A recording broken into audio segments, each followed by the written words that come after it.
You know, to be successful in this, you have to be a forward-thinking person.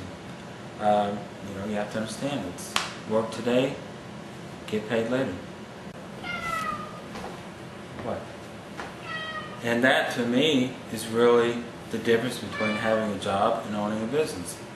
When you have a job, what you're essentially doing is selling your time to the highest bidder. Maybe not the highest bidder. You may not even be getting competing bids. You may just settle for whatever job you've had. I have a few things going on, but my regular 40-hour-a-week job, I've been in that industry for the past 10 years. It's a good industry. It's, you know, taken care of me so far, but it's on its way out. I'm not going to be employed in a year or 2 years. That's why I'm getting involved in this and my real estate business going, because I know that I'm not going to have that job in 1 to 2 years. So I'm taking proactive steps to change that. You know, so I'm not being hateful towards people with jobs. I'm just saying that, you know, you have to understand what a job is. And a job is essentially selling your time. And just settling into a job is comfortable and it's easy to do, but it's not always the best thing. Now on the other side of that, when you're running a business, what that is you're investing your time. You may be putting in a lot of time now. You may be putting in 80 hours a week. But 2 to 3 years down the road, you're going to start getting that time back. You know, you're going to be able to cut back. You're going to be able to hire other people to do some of the work that you were doing. And you're going to get to spend more time with your family and just enjoy life the way we're supposed to. We work. That's all we do.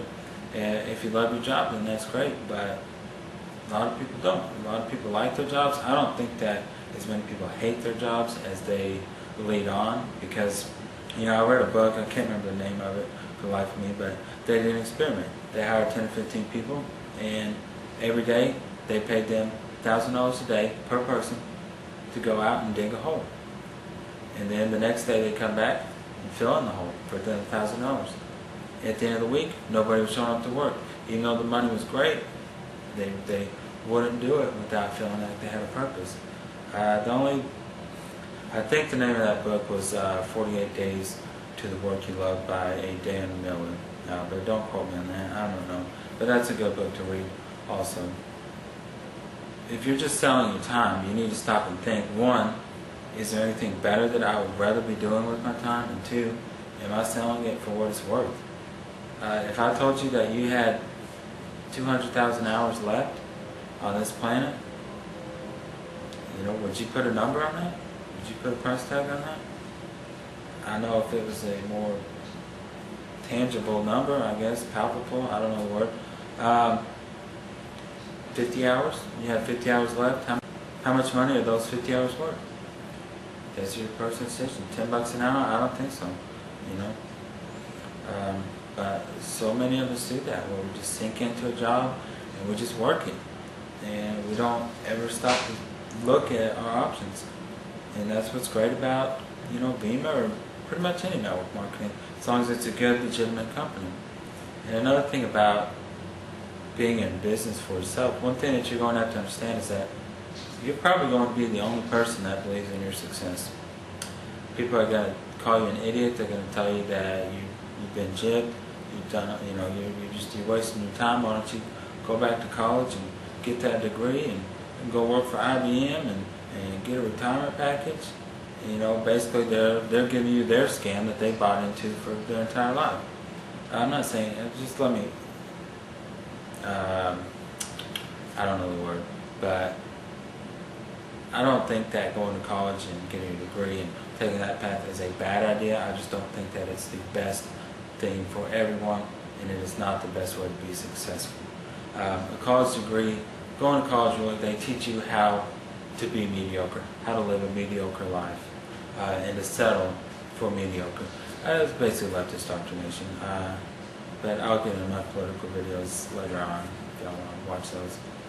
But back to my idea of a scam.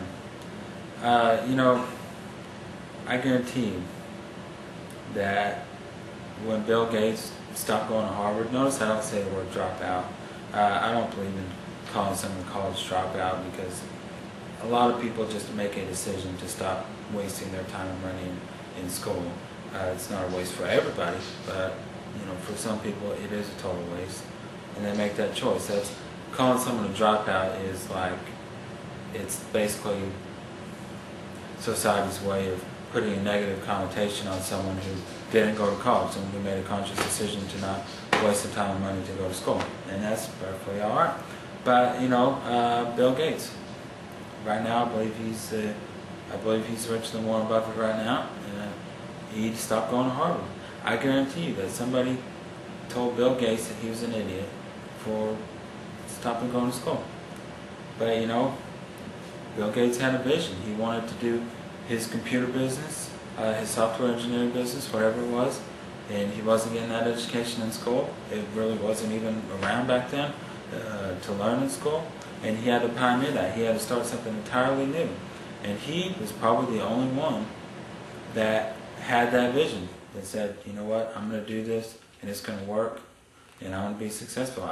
He probably had no idea he would be as successful as he ended up being, but he did that, and I'm pretty sure somebody called him an idiot for it, and that person is probably sitting around, well, they're probably dead now, because it would have been 30 years ago, but they probably died broke, and he went on to make billions and billions and billions. But I guess he was an idiot. And so what I'm saying is not that you're going to be the next Bill Gates if you get involved in VEMA. What I'm saying is that sometimes you need a little bit of idiot in you to do something like this and to be successful, because people will call you idiots, people will make fun of you, and that's fine. Let them make fun of you. Let them go and work a 40-hour week, 60-hour week job that they don't enjoy, and take time away from their family. And after 2 or 3 years in this, when you're making money from doing very little work, you've got to put in the work in the beginning, but it becomes residual. It just starts coming in. It starts out $4, $10, $14, but look at Matt Morrow. He's making tens of thousands of dollars a month. But he's got 50,000 something people on his downline. I don't know if I'll ever have that many, but it'd be nice. So just keep that in mind the next time somebody calls you an idiot. Just remember that you're in good company.